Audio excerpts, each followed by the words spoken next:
yung importante para sa atin lahat kasi ito yung and ito yung challenge natin sa Department of Agriculture, sa National Dairy Association, na paramihin ang ating data. So, ang commitment natin sa Department of Agriculture, padamihin natin yung production natin ng data globally.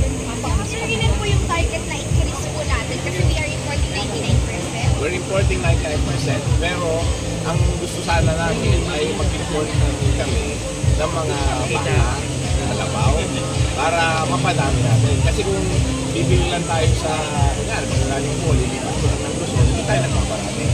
So para makaparami tayo, dapat mag-import tayo ng mga magandang genetics. Para from there, yun na yung i-develop natin yung dairy. Sir, ilan ang target natin to increase the production?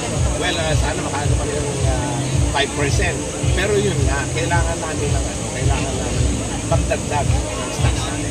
Pagdating sa pondo, sir, sapat naman daw. Sa pondo, kulang na kulang. Kaya kami naman, nagagawa kami ng paraan.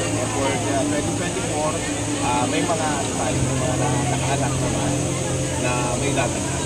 Sir, anong specific projects for NDA to boost the production? First, kailangan natin develop yung stock farm lang. Kasi kaya ang mga hayop natin, kailangan talaga may pagkain sapat, maganda yung environment para talaga ma-maximize po yung production niya. Then, of course, pagandahin natin yung genetics. So, marami ang programa. Meron tayo sa production side, meron tayo upgrading ng mga genetics, at meron din yung pinaplanong sex semen.